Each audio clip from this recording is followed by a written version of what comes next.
To please or not to please? That is the question. And the answer is not anymore.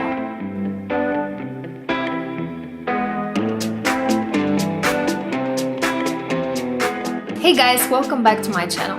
And if you're new here, welcome. I'm Coach Simona. I upload weekly videos on how to simplify your life and have great relationships with others. So if you want to stick around and never miss my new videos, hit the big subscribe button below and the bell next to it to get notified every time I upload a new video. Now, let's jump right into this video.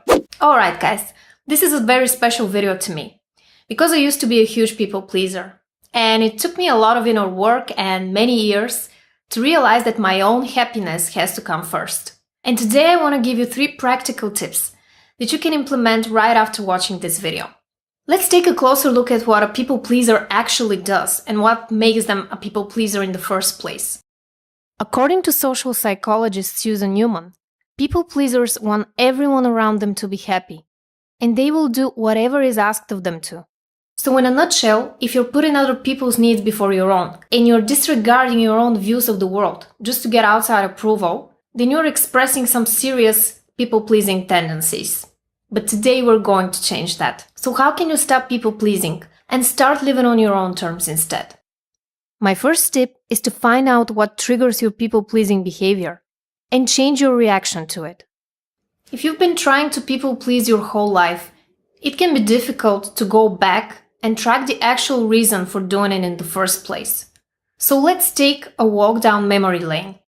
I want you to take a few deep breaths and close your eyes.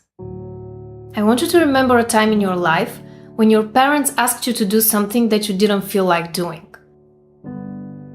How did you feel? Did they give you some kind of reward if you did it? For example, a hug, a praise, a compliment. And did they punish you if you decided not to do it? Did you crave their attention and approval, so you decided to morph yourself into whatever they wanted you to be just to get accepted by them? Once you're ready answering those questions for yourself, you can open your eyes and become familiar with your surroundings. Here's why I wanted you to access these memories. Bringing awareness to your people-pleasing behavior is the first step to changing it. So what's the trigger in that case? It's the psychological stimulus that prompts recall of a previous traumatic experience. So to put it in a few words, before you start people-pleasing, something happens in your mind, and you need to watch out for the trigger that brings you back to the past trauma. It could be thoughts associated with fear of rejection, or thoughts that lead to you feeling sad or anxious, or it could be a completely different mix of emotions that you can't quite grasp right now. That is your trigger. And now I'm going to show you how to become more aware of your triggering behavior. There's a great tool that I use with my clients who have experienced previous trauma. It's from Cognitive Behavioral Therapy, and I've made a downloadable PDF for you guys, so you can check that out in the description bar below after watching this video. It's free and you can use it every single day to track your thoughts. Here's how it works. We all have these repetitive negative thoughts that lead us back to our traumas. The Automatic Thought Record tool helps you become more aware of your own behavior and the triggering thoughts that lead to making the decisions that you make at the moment. So to change your people-pleasing behavior, for example, we need to start with a few questions about the situation. What happened? Who was there?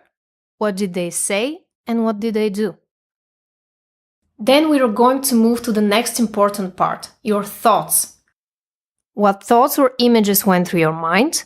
And how much did you believe your thoughts at the time? Now let's take a look at your emotions. What emotions did you experience as a result of your thoughts? How intense were they? From a scale of 1 to 10 for every emotion. And now let's take a look at your behavior. What actions did you take as a result? What decisions did you make? How did you react to the other person? What did you say or do? After writing all of this down, it's time to take an objective look at it and move on to the last part, your alternative behavior. The behavior that you choose to adopt that will give you the best possible outcome in a similar kind of a situation.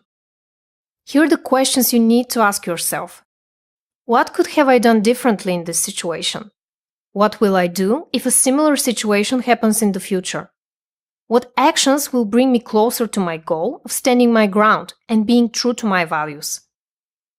You can use this worksheet whenever you want to raise your consciousness, and you can apply it to any situation that you want to reflect on. Don't forget to download your free PDF below after watching this video. Now let's jump right to tip number 2. Set healthy boundaries with others. Boundaries are extremely important, especially if you're a people pleaser.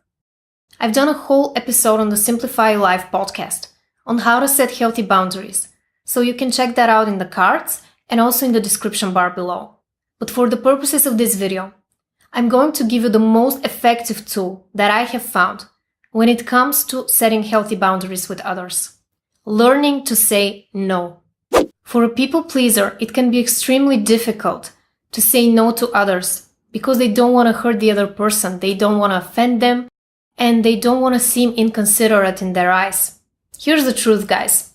If you're a people pleaser, other people can sense that and take advantage of the fact that you put other people's needs before your own. So, by learning to say no to other people and opportunities that you're not interested in, you're not only going to respect your own feelings, but you will also earn the respect of other people. Just think about it. Isn't it better to have a few kind and loving people around you that will love you and respect you no matter what you say or do, instead of having many people who are manipulative and only like you when they can take advantage of you? Honor your truth, stand up for yourself, and believe that you deserve the love and acceptance of others for exactly who you are. Here's a quick exercise on how to start setting healthy boundaries for yourself. For example, if somebody asks you to go out and you don't feel like going out at the moment, just say no. No explanation required. And if they're close to you and you want to give them an answer, just say, I don't feel like it today. That's all. And if they don't understand, that's their problem. Just move on. What you need to do as a people pleaser is to stop taking responsibility for other people's reactions to your actions. You are the most important person in your life, and you need to make yourself a priority. And my last tip is to focus on yourself and do more of the things that you love. People pleasing happens when you put too much focus on other people's reactions and you are disconnected from your own truth. Now, we're going to try a quick exercise. For the purposes of this exercise, you're going to write down the answers to some questions that I'm going to ask you in a minute. Just pause this video every time you answer a question. I want you to ask yourself the following 5 questions. The first question is, what are the top 5 things that I like about myself? Question number 2. What are my 3 favorite things to do? Next question. What is the best happy song of all time? Question number 4. What do I like to create? For example, songs, poems, makeup looks, paintings, homemade things, meals, etc. And the last question is, as a child, what did I like to do the most? The purpose of these questions is to become more focused on the things that you enjoy doing and the little quirks that make you you. What are you looking for? Another me. Got it. Arrogant, self-absorbed, blowhard. Thinks he's the smartest one in the room. That's why I love you. You get me. If you take the time to do the things that energize you and make you feel fulfilled on a daily basis, you will be less focused on the reactions of others. You'll know exactly who you are and exactly where you stand. And I want nothing less for you, because this world deserves more authentic people who speak up their minds and who do the things that they're born to do. Don't you? Alright guys, before you go, don't forget to download your free PDF that will help you track your negative thoughts. And subscribe to my channel if you don't want to miss out on my new videos on personal development and coaching, just like this one. I love you guys, and I will talk to you in the next one. Bye!